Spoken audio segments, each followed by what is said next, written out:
MGM controls a massive share of the Las Vegas Strip, Bellagio, Area, Mandalay Bay, Luxor, and MGM Grand.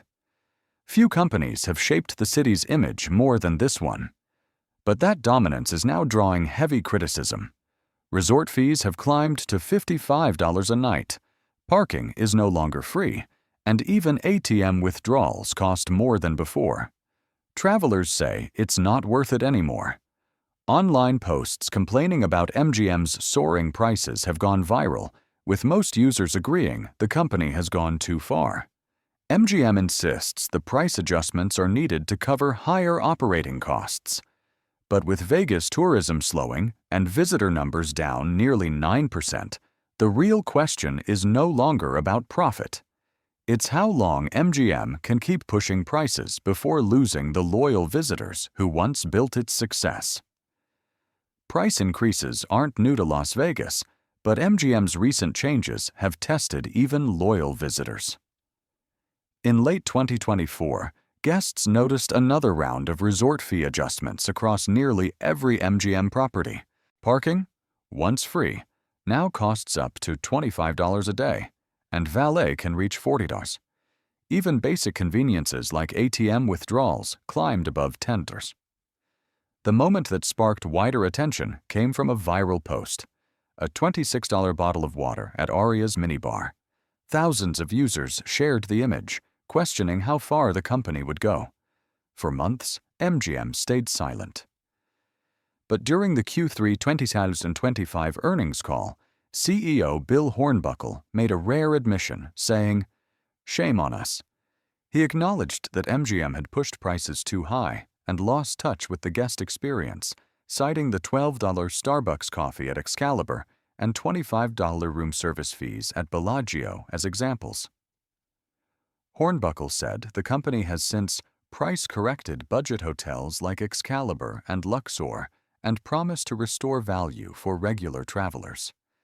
Inside MGM's financial reports, one phrase appears repeatedly: revenue optimization. It sounds efficient, but in practice it means algorithms now decide almost everything.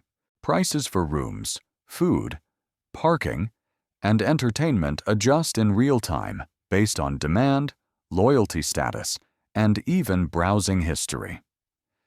The goal is to capture every possible dollar from each guest, similar to how budget airlines unbundle every service.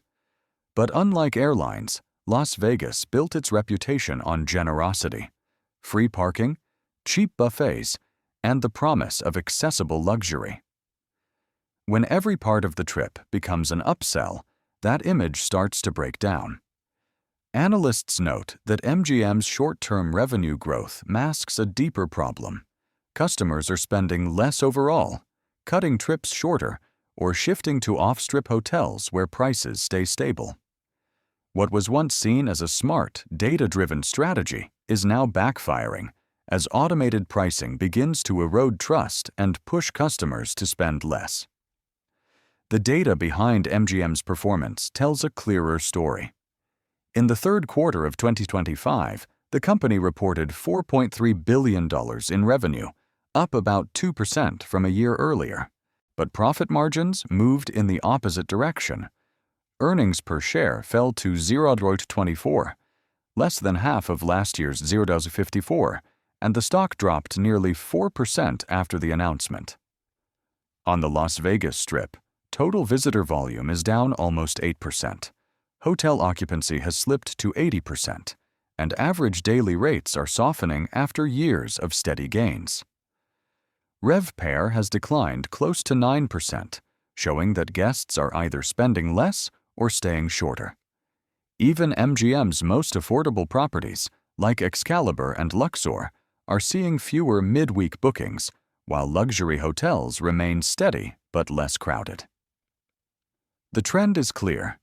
Price growth is no longer translating to profit growth, and the slowdown on the Strip suggests that Vegas's recovery may have already peaked. In response to the backlash, MGM has started taking visible steps to repair its image.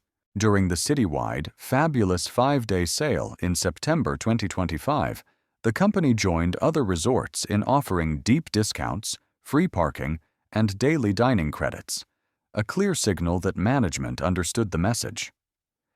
CEO Bill Hornbuckle called the event proof that MGM understands value and confirmed price corrections at budget hotels like Excalibur and Luxor. Analysts say the strategy makes sense. Focus on regular travelers and locals rather than chasing only high-end guests. There are more than 2 million residents in Clark County, a customer base far less affected by national slowdowns. Offering transparent, all-inclusive pricing and meaningful locals' perks could help rebuild trust. For now, MGM's adjustments appear small, but they may be the first sign that the company realizes the future of Las Vegas won't be won by algorithms. It will be earned back one loyal guest at a time. MGM's story is more than a corporate misstep. It's a snapshot of how Las Vegas itself is changing. For decades, the city sold the idea of easy fun and affordable escape. Today, the numbers tell a different story: higher prices, fewer visitors, and a growing sense that the balance between profit and experience has tipped too far. MGM can still course correct, but only if it remembers what built its success: accessibility, value, and trust. Because in Las Vegas, reputation fades faster than neon, and once loyalty is lost, it's hard to win back. Do you think MGM's new approach can fix what went wrong? Or has Vegas already crossed a line it can't return from? Thanks for watching. Subscribe for more breakdowns like this, and we'll see you in the next one.